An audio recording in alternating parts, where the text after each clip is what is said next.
They were supposed to be role models for the millions of children they entertained, but these celebrities encountered the long arm of the law for serious and, in some instances, horrifying crimes.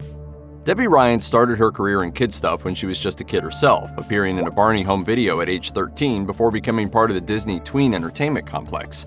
Ryan played Bailey Pickett on 3 seasons of the Disney Channel sitcom The Sweet Life on Deck, reprising the role on Hannah Montana and Wizards of Waverly Place, before landing a star vehicle in 2011 with the sitcom Jessie. Another Disney Channel comedy, it centered around Ryan's portrayal of a teenager from Texas who works as a nanny for a rich New York family, and the show lasted for 4 seasons. One night in April 2016, Ryan struck another vehicle while driving in Los Angeles, California. With the other motorist citing injury, police responded to the scene and issued a field sobriety test. Ryan failed and was arrested on a felony charge of driving under the influence. The actor was released after making a $100,000 bail payment, with the court authorities reducing the charge from a felony to a misdemeanor, primarily because her blood alcohol level was 0.11, just over the 0.08 legal threshold. In the 90s and 2000s, actor Orlando Brown appeared in numerous projects geared toward the younger audience. Following brief stints on Family Matters and The Jamie Foxx Show, Brown was cast on the Disney Channel's That's So Raven.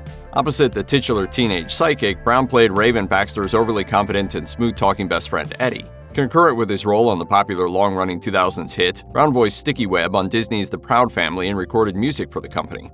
Brown has frequently been in and out of courtrooms in the 2010s and 2020s to answer for a series of serious allegations.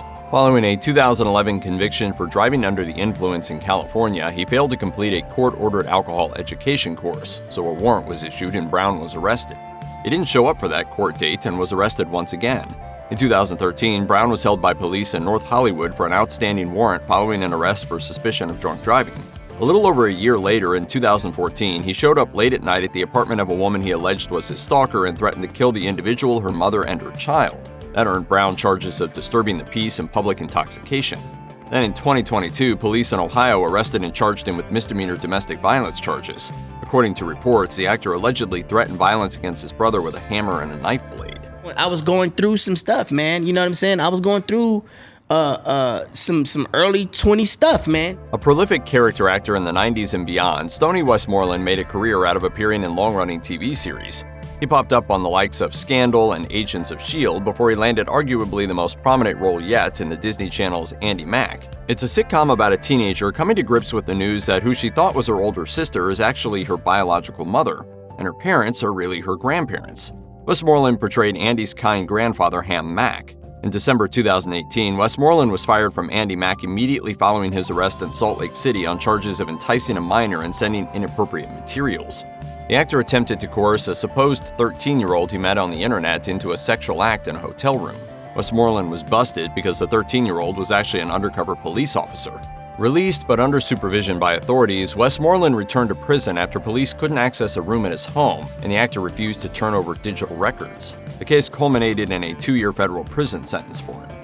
Bill Cosby was a superstar entertainer for decades. While an Emmy winner for the drama series I Spy, Cosby was primarily a comedian, delivering long and warm monologues about parenthood. He also produced a lot of children's entertainment. Cosby created, hosted, and voiced characters on the Saturday morning cartoon show Fat Albert and the Cosby Kids, and the educational feature Picture Pages. And then from 1984 to 1992, he starred on the heavily viewed The Cosby Show, which was a family-oriented comedy about a bemused father of 5. In 2005, Andrea Constand alleged that Cosby had invited her to his home in Pennsylvania, administered sedatives to make her fall asleep, and then molested her.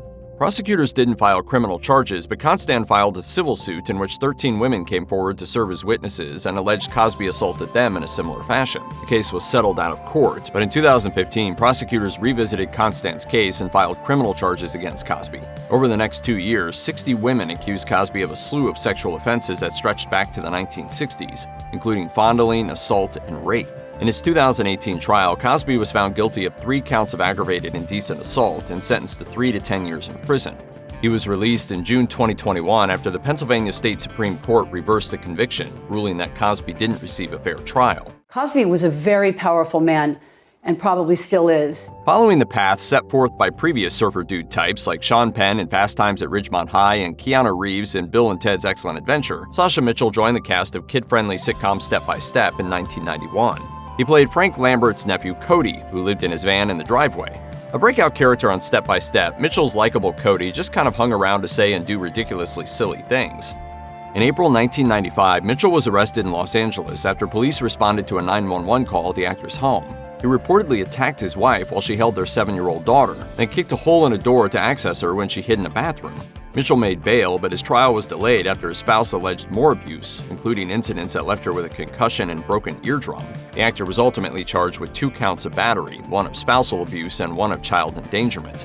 Convicted and sentenced to 3 years of probation and counseling, he was ordered to prison for 60 days for failing to appear for court-ordered spousal abuse counseling sessions and continuing to hit his wife. Jimmy Savile was all over British radio and TV for decades, always playing to a youthful audience. An on-air position at BBC Radio in turn led Savile to be the first host of the UK pop chart countdown show Top of the Pops, which was a gig he kept for 20 years.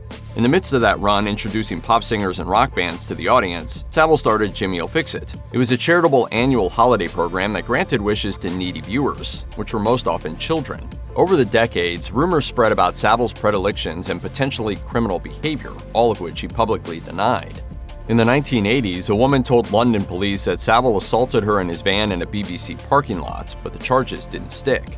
In the 2000s, he sued a newspaper for reporting that he'd victimized residents of a children's home in Jersey and was accused of assaulting a child at a school in Duncroft and a woman on a train. Following Savile's death in 2011, media and law enforcement investigations into his activities began in earnest. Authorities believe that Savile abused and assaulted as many as 500 people between the 1940s and his death. He allegedly used his position as a prominent TV host and children's performer to volunteer at more than 30 hospitals, children's hospitals, and charitable homes for children, where he could target compromised and vulnerable individuals. According to investigators, Savile assaulted children and adults between the ages of 2 and 75 in a variety of ways. Everybody was fully aware of what he was doing and the fact that nothing was being done. Born in Australia, Rolf Harris moved to England in the 1950s to attend art school, but he soon became a popular children's entertainer. From 1967 to 1974, he hosted The Rolf Harris Show, a program for children in which he'd produce a painting over the course of an episode, singing and whistling with a child by his side.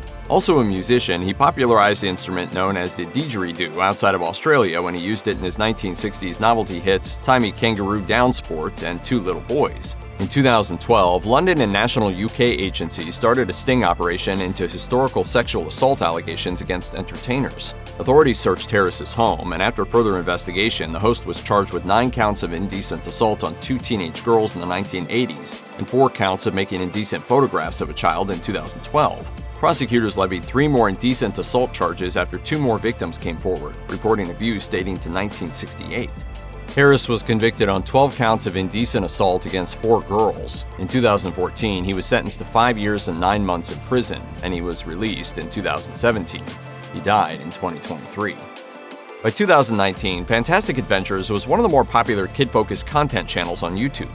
With more than 700,000 subscribers and well over 240 million views, the channel featured broad comedy sketches filmed in the home of Machelle Hackney, who produced and filmed the videos that starred her 7 adopted children.